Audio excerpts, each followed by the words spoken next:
¿Es la Biblia relevante? ¿Tiene algo por enseñarnos un libro tan antiguo?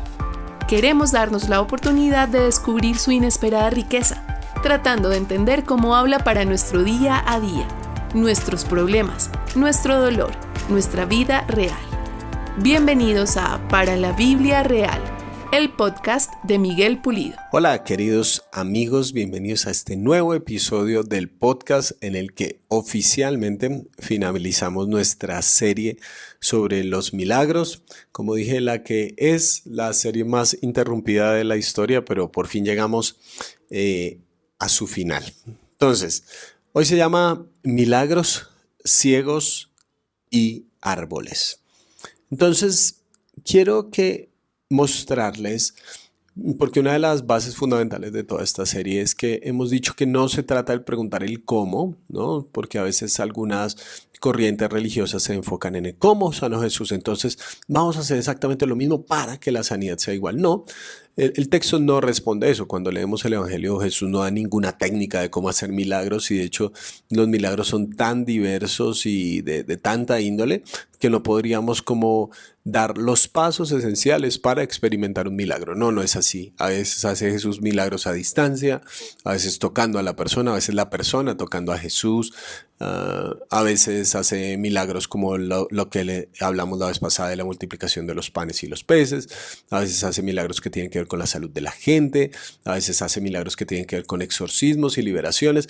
Entonces las ideas son muy amplias y muy diversas como para cotejar un cómo hace esto y tratar de replicarlo, sino quién, y más allá de eso, por qué hace Jesús estos milagros, qué nos quiere enseñar, qué nos quiere mostrar esto respecto al carácter de cómo es Jesús y en última instancia de cómo es Dios con nosotros. Entonces, lo que quiero hacer hoy es mostrarles cómo el autor organiza el texto, un texto que tiene que ver con un milagro, dentro de su narración para evidenciarnos algo mucho más profundo. Entonces, lo que quiero hacer hoy es leer una sección del libro de Marcos, de pronto irla comentando paso a paso y mostrarles cómo esas escenas se relacionan y que están relacionadas con un milagro nos apuntan a algo más.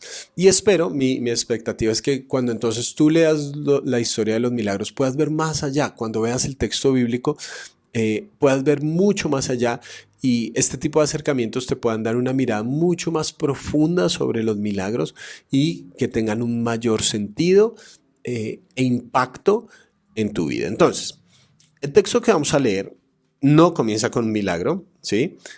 Pero está en Marcos capítulo 8. Empezamos desde el versículo 14. Viene justo después de lo que hablamos en una ocasión anterior, que fue la multiplicación de los panes y los peces. Los discípulos habían olvidado llevar panes y solo tenían uno en la barca. Presten atención, advirtió Jesús. Cuídense de la levadura de los fariseos y de la de Herodes. Ellos comentaban los unos con los otros. Lo dice porque no trajimos pan. No sé si les ha pasado eso, que hay un momento donde uno no entiende qué está pensando Jesús, y los discípulos lo cogen como en un nivel muy básico, ¿no? Como, ay, Jesús nos está regañando porque no trajimos pan. Pero Jesús está hablando en otro sentido, porque vean lo que dice el versículo 17. Al darse cuenta de esto, Jesús dijo, ¿por qué están hablando de que no tienen pan? ¿Todavía no ven ni entienden? ¿Tienen el corazón endurecido? ¿Es que tienen ojos pero no ven y oídos pero no oyen? ¿Acaso no recuerdan? Cuando partí los 5 panes para los 5,000, ¿cuántas canastas llenas de pedazos recogieron? 12. Y cuando partí los 7 panes para los 4,000, ¿cuántas cestas llenas de pedazos recogieron? 7, dijeron. Entonces concluyó, ¿y todavía no entienden? Y acaba la escena y yo honestamente tengo que decir, no entendí absolutamente nada. Yo me acuerdo que este fue un texto que vimos en una materia que se llamaba Estudio Bíblico Metódico EBM en el seminario, y estuvimos durante todo un semestre explorando el libro de Marcos y llegamos a este pasaje y el profesor llega, él termina de leerlo y nos mira como esperando de que nosotros obviamente sí entendíamos la pregunta retórica de Jesús, pero mis amigos y yo nos estábamos mirando como, no, yo tampoco entiendo, no entiendo qué quiso decir Jesús. Y claro, uno puede mirar el símbolo, los números simbólicos que hay aquí, ¿no es cierto? El 12, que representa las 12 tribus de Israel, entonces uno puede decir, Jesús está formando un nuevo pueblo, una nueva nación alrededor de él. Y el 7 es un número que está relacionado directamente con la creación del mundo. Al séptimo día Dios descansó. Entonces uno puede decir, es que apunta a que Jesús es el creador del universo, pero no tenemos muchas más pistas. Entonces el autor es muy inteligente que nos deja esta pregunta en el aire. ¿Todavía no entienden? Están hablando de levadura, están hablando de los fariseos, de los herodianos. ¿Y qué tiene que ver esto? ¿Sí? ¿En qué se relacionan los textos? Entonces, la historia sigue en el versículo 22 de Marcos capítulo 8. Cuando llegaron a Betsaida, algunas personas llevaron a un ciego a Jesús y rogaron que lo tocara. Él tomó la mano del ciego y lo sacó fuera del pueblo. Después de escupir en sus ojos y poner las manos sobre él, preguntó, ¿puedes ver algo? El hombre alzó los ojos y dijo, veo gente, parecen árboles que caminan, lo cual nos indica obviamente que este hombre en algún momento de su vida pudo ver, porque si no, ¿cómo sabría que son árboles? Versículo 25, entonces le puso de nuevo las manos sobre los ojos y el ciego fue curado, recobró la vista y comenzó a ver todo con claridad. Jesús lo mandó a su casa con esta advertencia, no vayas a entrar en el pueblo. Entonces, este es un milagro extraño porque es un milagro en 2 etapas. Jesús, evidentemente, a lo largo de lo que hemos hablado, tenía la capacidad de hacer milagros inmediatos, de decir simplemente al ciego, ya queda sanado y sana, pero este es un milagro que es en 2 etapas. Primero, como que hay una visión imperfecta del hombre cuando Jesús pone por primera vez las manos. Pero cuando Jesús pone por segunda vez las manos, como que el hombre ve completamente. Este milagro, ellos usaban en ese entonces una técnica de escritura. Recuerden que era muy costoso tener los textos a la mano. Se escribía en pergaminos, por ejemplo, y los pergaminos eran muy costosos. Había a veces un pergamino por todo un pueblo, una aldea, se guardaba ese pergamino en la sinagoga y no es que tú fueras a sacarle fotocopias o algo así por el estilo. No existía esa democratización de la escritura. Entonces, por lo general uno tenía que escuchar las narraciones, uno tenía que escuchar lo que los rabinos nos iban a enseñar, posteriormente los pastores o los maestros nos iban a enseñar. Entonces, era muy importante la forma como escribían las cosas, porque el memorizar era muy esencial para la manutención y el mantenimiento de las historias que posteriormente iban a ser plasmadas en un texto. Entonces, algunas de estas formas las vemos desde el Antiguo Testamento, donde hay estructuras que los llaman acrósticos, donde muy brillantemente los autores, recuerden que están escribiendo en hebreo, entonces cuando ustedes leen algunos textos del Antiguo Testamento, aparecen las menciones del alefato, Aleph, Bet, Gimel, Dalet. Entonces, lo que estaban haciendo los autores en ese momento es que comenzaban una línea con cada una de las letras en orden del alefato. Eso es muy importante. ¿Por qué? Porque entonces ya simplemente lo que tú haces es recordar, bueno, empiezo con esta letra, sigue esta, y así era más fácil recordar salmos enteros, porciones enteras del texto bíblico. Entonces, esta forma de escribir, digamos, los acrósticos, también había otras formas de escribir que eran los paralelismos, la poesía hebrea, donde si tú ves en muchas ocasiones como que se reitera una idea o se contrasta una idea simplemente en 2 líneas. Para nosotros es muy importante en el español la métrica, la rima, pero para ellos no. Es la intención del contenido. Entonces, estoy reforzando una idea, estoy mostrando una idea a través de paralelismos sinónimos o estoy contrastando una idea. Estoy diciendo esto es lo que se debe hacer y esto es lo que no se debe hacer. Pero otra forma para extensiones más largas de texto, de pasaje, de literatura, era la inclusión. La inclusión es como si imagínate un sándwich. Entonces, tenemos un pan, el contenido y el otro pan. Es como que empieza con una historia, en algún momento como que queda ahí en el aire porque nos introduce otra historia y la otra parte, esa tercera parte, nos cierra el concepto general. Entonces, la luz que vamos a tener de lo que significa esta porción, este pasaje, tiene que ver con cómo relacionamos esas partes. O sea, el autor no solamente estaba pensando en una escena y ya, porque a veces nosotros solo pensamos en esa escena y ya, pero él estaba pensando en el sándwich completo. Él estaba pensando la parte 1, la parte 2 y la parte 3 y cómo se retroalimentan entre sí y las que son más oscuras pueden darle luz a las otras. En esta parte quedamos en la primera sumamente desconcertados. ¿Por qué? Porque Jesús hace una pregunta retórica que yo personalmente no puedo responder porque dice, ¿no entienden? Y yo digo, no entiendo nada. Y de una vez nos manda esta historia de este ciego que es sanado en 2 etapas. Entonces, ¿qué sigue pasando en texto bíblico después de esa parte donde Jesús sana al ciego en 2 etapas? Si deseas conocer más el trabajo de Miguel, puedes ingresar a www.pulidomiguel.co o buscarlo en todas las redes sociales como Pulido Miguel 1. También puedes apoyarlo al hacerte parte de la comunidad de www.patreon.com/pulidomiguel. Ahora sigamos con el cierre de este episodio. Versículo 27 de Marcos capítulo 8. Jesús y sus discípulos salieron hacia las aldeas de Cesarea de Filipo. En el camino les preguntó, ¿quién dice la gente que soy yo? Le respondieron, unos dicen que Juan el Bautista, otros que Elías y otros que uno de los profetas.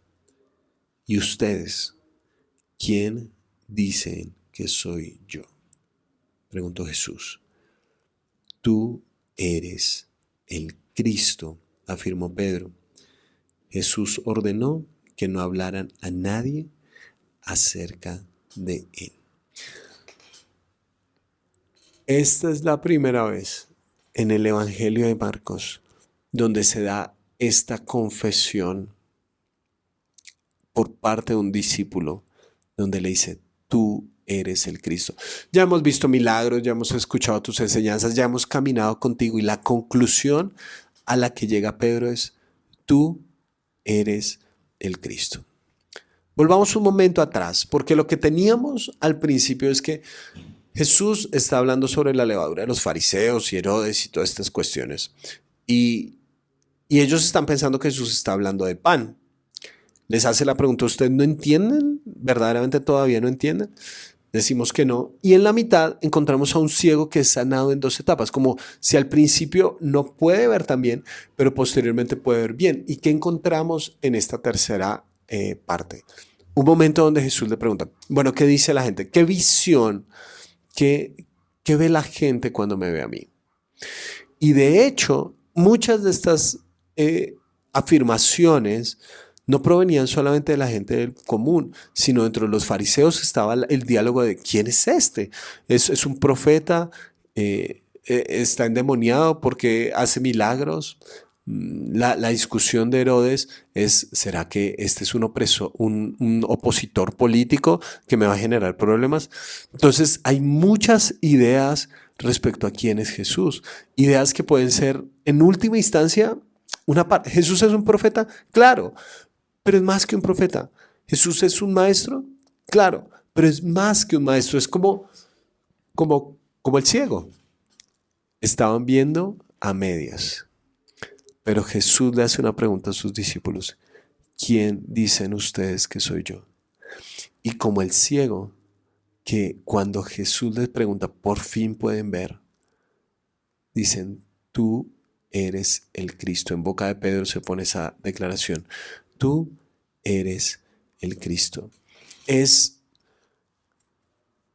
como que al principio no entendían que en última instancia ese milagro los milagros de la multiplicación y de los panes y de los peces estaban apuntando a algo más, o más específicamente a alguien más. Estaban apuntando a Jesús. Es Jesús el único que puede saciar la verdadera necesidad del ser humano. Piensa, por ejemplo, en el maná en el desierto.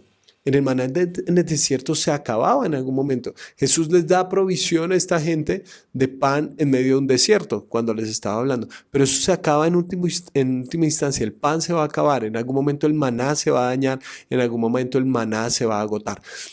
La gente buscaba a Jesús, dice el texto, por los milagros que hacía. Y Jesús en algún momento dice, es que ustedes no entienden. Ustedes no entienden que los milagros no son el punto, que el punto soy yo. ¿De qué sirve ver los milagros, pero no ver y conocer a la persona que lo hizo? La levadura de los fariseos era una discusión por las acciones de Jesús, pero nunca se encontraron con quién es Jesús. Eran ciegos que se quedaron viendo árboles, pero fueron los discípulos, los que caminaron con él, los que vieron verdaderamente lo más importante de toda esta historia. ¿Quién dicen ustedes que soy yo? Esa es la pregunta al final de cualquier milagro. Porque, pues tú lo puedes haber experimentado, milagros en tu vida, que te hablen, no sé, de la bondad de Dios, que te muestren su misericordia. Hay otra gente que honestamente ni le interesan los milagros. Es decir, Dios es bueno, los sana, hace algo extraordinario por ellos. Y ni siquiera le ponen atención a Dios, y Dios sigue siendo bueno, se hace salir su sol sobre justos e injustos. Así es la vida que hacemos. Pero al final de la historia, la pregunta más importante que debes responder es, ¿y quién dices que soy? Porque nuestra fe, en última instancia, es un reflejo de quién pensamos que es Jesús. ¿Pensamos que Jesús es un milagrero al que solo acudimos precisamente cuando necesitamos milagros? Porque hay mucha gente que lleva su vida así. En mi cotidianidad, en todas las cosas que yo llevo a cabo, pues estoy bien, tengo el control, pero cuando dejo de tener control, ahí sí, ay Dios, ayúdame. Pues tú ves a Jesús como un milagrero y eso te va a llevar a una forma de fe muy específica. Hay gente que ve, como los fariseos, a Jesús como un enemigo. Entonces tú estás en una lucha de reinos, en un juego de tronos, por quién se sienta en el trono de las cosas. Entonces, bueno, yo no me voy a poner a compartir mi gloria con nadie, tú puedes pensar. Entonces Jesús es un enemigo y lo que él dice A, pues yo digo B y no me voy a dejar. Jesús solamente es un instrumento, es mi servidor. Hay mucha gente que lleva la vida de esa manera. Como Jesús, tú eres mi servidor. Tú tienes que hacer lo que yo digo, cuando yo digo, porque yo lo digo. Nuestra fe es un reflejo de quién pensamos que es Jesús. Pero los milagros, cuando vemos verdaderamente los milagros, es porque vemos verdaderamente a Jesús y descubrimos parte de quién es Él, de su identidad. Fueron los discípulos los que caminaron con Jesús, los que lo conocieron profunda y personalmente, quienes llegan a la conclusión, tú eres el Cristo. Tú eres el Mesías que habían prometido. Tú eres el digno de delante de quien debemos doblar nuestras rodillas. Tú, en tu buena voluntad, podrías con un chasquido de tus dedos generar el final de la historia. Pero en lugar de eso, has venido para sanarnos. Es como la parte del ciego, ¿verdad? Podemos quedarnos viendo árboles. Podemos quedarnos viendo una parte solamente, la parte que nos beneficia. Pero no estamos viendo bien si nuestros milagros, los que hemos experimentado en la vida cotidiana, nos llevan a ver quién es Jesús. El quién siempre es más importante que el cómo. Porque todo lo que nosotros hacemos en cuanto a la fe refleja quién pensamos que es Jesús. Hay gente que piensa que Jesús es una especie de policía cósmico que lo único que espera es que no pequemos, entonces llevan una clase de fe muy específica. Hay gente que piensa que la gracia de Dios simplemente es indiferencia y dice, bueno, pues igual los voy a perdonar como si fuera un viejito bonachón y que no se involucra con nuestra vida, que no tiene nada por decirnos, que no tiene nada por ayudarnos en nuestras masacres personales. Y eso lleva a una clase de vida diferente. Pero si los milagros que experimentas te llevan a ver a Jesús verdaderamente, entonces los milagros habrán cumplido su propósito cuando te pueden llevar a decir, tú eres el Cristo. Espero, querido, querida, que escuchas este mensaje, que puedas ver milagros en tu vida, pero más importante eso, que puedas ver a Jesús, que no te quedes viendo árboles, sino que puedas recobrar la vista completamente y reconocer que siempre la mano que ha estado detrás de todo milagro en la vida es la mano de Jesús. Y créeme, eso hace la diferencia. De esta manera terminamos esta serie en los milagros. Nos escuchamos en un próximo episodio y como siempre te mando un gran abrazo. Gracias por escuchar este episodio para la Biblia Real. Te invitamos a que te suscribas, hagas tu reseña y compartas este material con otras personas que les pueda ser útil. Nos escuchamos en la próxima entrega.